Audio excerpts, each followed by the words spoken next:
La rentrée scolaire 2016-2017, c'est pour demain, une rentrée qui intervient dans un contexte de revendications posées par les syndicats de l'éducation qui menacent de boycotter la rentrée de demain. Le MENA-KD a reçu hier après-midi un accueil triomphal après sa qualification pour les phases finales de la CAN des cadets Madagascar 2017. Les temps forts de l'accueil dans ce journal.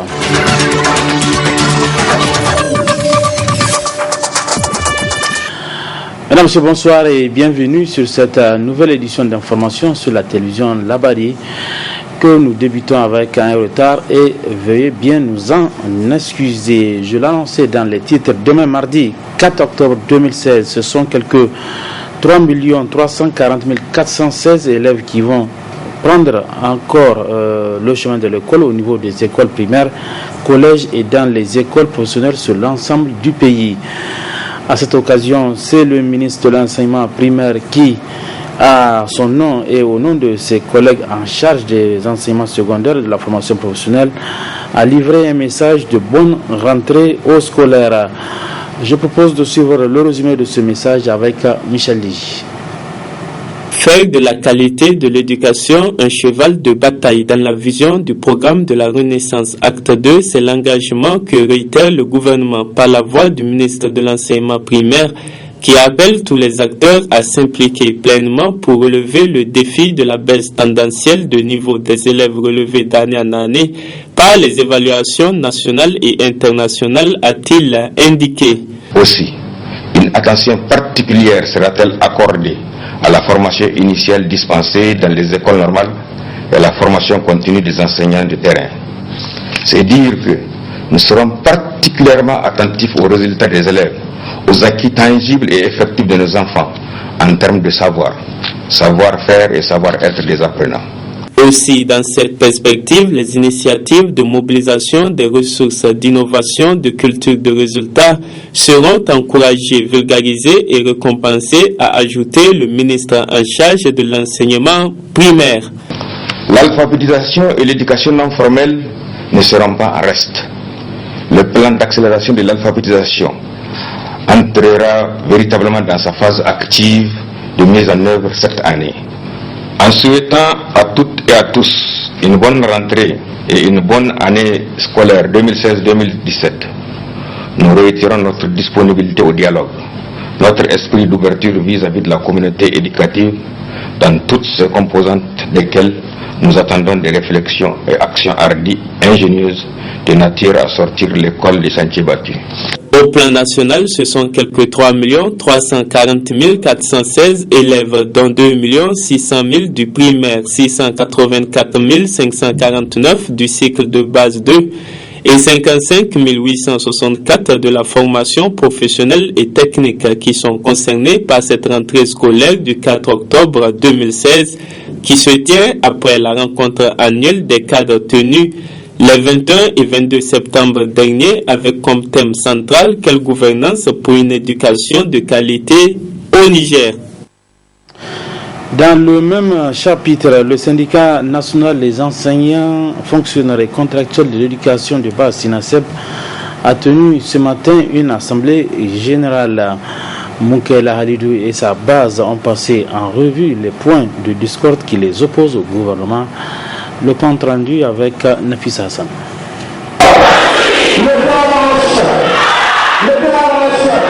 C'est à travers des slogans qui en disent long sur leur détermination que les enseignants contractuels réunis au sein du SINASEB, syndicat national des enseignants, fonctionnaires et contractuels de l'éducation de base, tiennent la présente assemblée générale.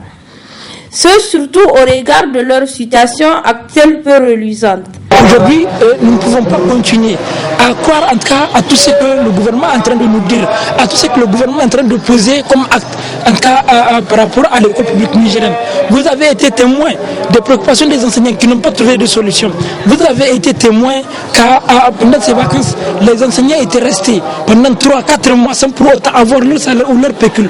Vous avez été témoin que pendant ces vacances, le ministère avait voulu utiliser ces vacances-là pour sortir des mesures impopulaires, notamment l'arrêté qui transfère la gestion des enseignants contractuels au niveau des collectivités, l'arrêté, en tout cas, ou la décision de vouloir ramener les conseillers et inspecteurs à la retraite pour venir encadrer déjà ceux qui sont sur le terrain, la question qui concerne le redéploiement de tous ceux que nous avons comme agents, en tout cas au niveau des bureaux, dans les différentes écoles, pour reprendre la clé.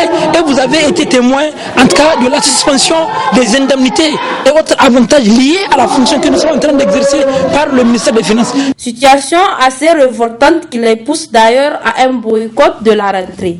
Lorsque le gouvernement ne règle pas les questions des enseignants, lorsque le gouvernement ne crée pas les conditions véritables de stabiliser le secteur éducatif, de stabiliser les enseignants dans le système, de stabiliser l'année sur toute sa ligne, nous ne sommes pas prêts à venir aujourd'hui témoigner d'une rentrée politique. C'est pour cela que nous nous sommes dit, nous ne serons pas aujourd'hui dans la logique de laisser le gouvernement faire, nous préférons prendre nos responsabilités, et cette responsabilité, c'est de boycotter la rentrée. Et aujourd'hui, nous sommes en train de tenir cette assemblée générale, mais rassurez-vous que nous allons créer les conditions pour que demain, 4 octobre également, que le gouvernement constate qu'effectivement les enseignants n'iront pas à l'école, que les enseignants ne seront pas d'accord pour que cette rentrée-là puisse se tenir lorsque déjà il y a des préoccupations qui n'ont pas trouvé de solution.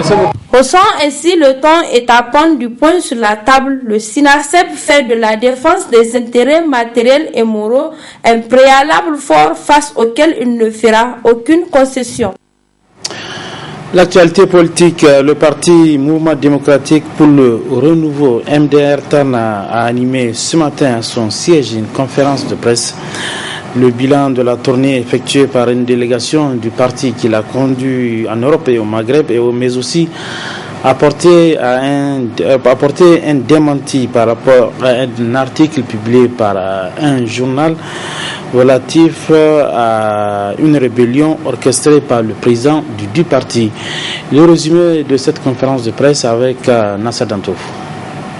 Il s'agit à travers cette sortie médiatique du mouvement démocratique pour le renouveau MDR Tarna de faire le point du séjour entrepris par la délégation du parti en Europe et au Maghreb, tout en situant l'objectif de ce périple politique. Il nous a semblé important d'apporter des éclaircissements sur ces différents voyages qui en réalité rentrent dans une tradition de notre parti qui consiste à sortir de nos frontières et tenir compte de ce qui se passe dehors. Donc, notre première visite a d'abord eu comme destination la France. Le but étant d'abord de former ou d'être présent lors de la mise en place du bureau Europe du Mouvement démocratique pour le renouveau. Actuellement, nous avons mis le bureau de France sur pied, mais pour le bureau Europe, nous pensons pouvoir le faire en 2017. La deuxième destination importante de notre voyage a été la Libye. Il serait peut-être très important de savoir qu'en Libye, nous avons plus d'1 million de Nigériens qui vivent là-bas. C'est donc tout à fait normal que des partis politiques qui aspirent à comprendre l'environnement géopolitique, stratégique dans lequel se trouve le Niger, et même sécuritaire, que des leaders puissent faire les déplacements et montrer aux Nigériens qui vivent là-bas qu'on ne les a pas oubliés. C'est aussi un démenti formel suite à des allégations rapportées par un média sur le journal. Le MDR Tarna demande catégoriquement toute supposition au lien de complot contre l'État du Niger. Je tiens à vous dire tout de suite que nous n'avons pas vu en Libye ou nulle part un quelconque complot contre le Niger. Les Nigériens, où qu'ils se trouvent, ne rêvent d'une chose, d'un pays qui se construit et d'un pays qui est en paix. Mais ceci n'empêche pas de dire une autre vérité. Lorsque le peuple a faim, lorsqu'il dort dans l'obscurité, dans l'angoisse, à cause de tout ce qu'on connaît comme coupure, comme souci d'électricité, surtout lorsqu'il se réveille le matin et qu'il voit la justice avoir un double standard et qu'il voit cette justice être clémente avec les riches et très rude, très dure envers les pauvres. En ce moment-là, ce n'est pas seulement une partie du peuple qu'il faut craindre, c'est le peuple tout entier. Une mission qui a permis à la délégation du MDR Terna de répertorier les préoccupations de la diaspora nigérienne des localités visitées et a été transmis à qui de droit. L'ONIMED a organisé aujourd'hui un atelier de validation du répertoire et de la présentation de son site web. Il s'agit d'une activité qui entre dans le cadre de l'appui aux médias avec l'appui de la coopération danoise et internationale Média Support IMS. Le point avec Ousmane Sidibou. C'est toute une série d'activités dont la présente en est incluse et elle consacre le passage en revue du travail de 2 consultants, à savoir le répertoire de la presse écrite et le site web de l'ONIMED, Observatoire nigérien des médias politiques et la déontologie. Aujourd'hui, nous sommes en train de faire un autre atelier portant sur la présentation du répertoire de la presse que nous avons fait élaborer par un expert et sur la présentation du site web que vous venez de suivre tout à l'heure. Et je crois que ces différentes activités viennent renforcer déjà d'autres activités que nous avons exécutées dans le cadre de ce partenariat avec IMS et la coopération danoise. Je m'en vais citer le recrutement de 4 agents de monitoring et d'un analyste pour le compte de l'ONIMED, et leur formation, et puis beaucoup d'autres activités connexes. Et je pense que avec l'activité de ce matin, nous sommes en train de clore la première partie du programme que nous avons avec la coopération danoise et qui s'est étendue sur les 3 derniers mois. Une pléiade d'activités dans le cadre d'appui des médias avec au rendez-vous les résultats escomptés. C'est un impact boomerang à partir du moment où l'ONIMED, en renforçant sa gouvernance, elle le fait dans le cadre de l'exécution de sa mission qui porte justement sur l'autorégulation de la presse. Et nous pensons que si l'ONIMED bénéficie de ces appuis, c'est toute la presse nigérienne qui en bénéficie parce que c'est dans le cadre de l'exécution de sa mission qui porte essentiellement sur l'autorégulation. Et vous savez qu'en matière d'autorégulation, l'ONIMED doit disposer de moyens dont l'ONIMED ne disposait pas avant. Mais avec la coopération danoise, on est déjà en train de faire un grand bond pour doter l'ONIMED de moyens lui permettant d'exécuter justement cette mission sans coup férir. Fruit du partenariat avec la coopération danoise à travers International Media Support IMS, c'est dire que les objectifs assignés à ce projet tendent à être atteints. C'est le deuxième titre de cette édition d'information. Le MENA-KD est rentré hier après-midi au Barcaï après avoir obtenu sa qualification à Libreville pour la CAM des cadets Madagascar 2017. Félicitations du président de la République à l'aéroport international Djori Hamani, bain de foule au niveau du stade municipal de Niamey. C'est le menu de l'accueil triomphal reçu par le 11 national cadet. Après l'exploit réalisé en terre gabonaise le samedi dernier, le MENA-KD a reçu un accueil triomphal ce dimanche 2 octobre 2016 de l'aéroport international Djori Hamani au stade municipal Point de Chute. Les jeunes joueurs du MENA ont été ovationnés par des supporters. Après la présentation des joueurs encadreurs, membres de la délégation qui étaient à Libreville, plusieurs allocutions ont eu lieu. D'abord, celle de l'entraîneur Soumela Tchamogo, qui a remercié tous ceux qui ont œuvré à la qualification du MENA à la CAN des cadets Madagascar 2017. Ils nous ont soutenus de bout en bout. Et ici, je tiens aussi à remercier le public nigérien qui a soutenu l'équipe.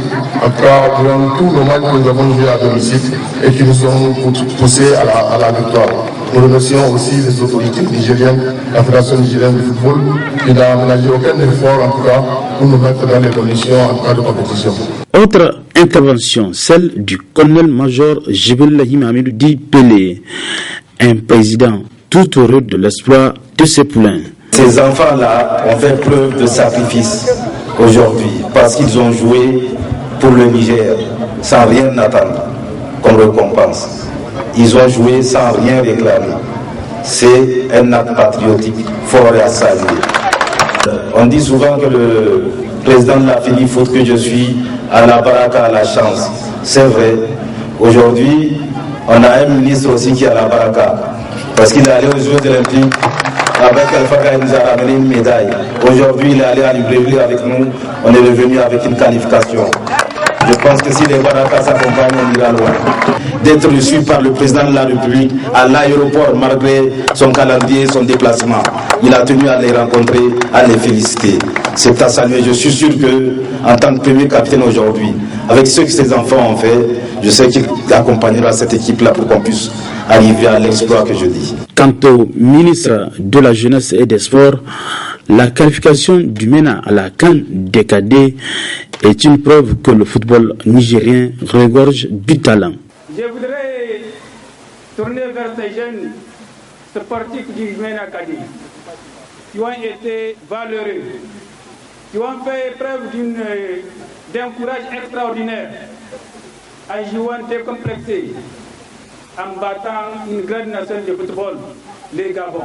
Mais nos joueurs ont joué avec leur cœur, ils ont joué avec le courage, avec la détermination, au nom de l'honneur, au nom des couleurs nationales. Je voudrais, au nom de la République, au nom du gouvernement, au nom de l'ensemble du peuple nigérien, leur dire merci. Merci pour cet acte patriotique. Avant le stade municipal, le MENA cadet a été honoré à l'aéroport où le chef de l'État, Issoufou Mahamadou, en partance pour le Nigeria, a tenu à féliciter les joueurs pour la qualification aux phases finales de la CAN des cadets. Le plus dur reste à venir, à savoir la préparation et la bonne participation à Madagascar 2017, dont la compétition est prévue en avril prochain. Fin finale de cette édition d'information. Mesdames, Messieurs, merci à vous de l'avoir suivi. Bonsoir.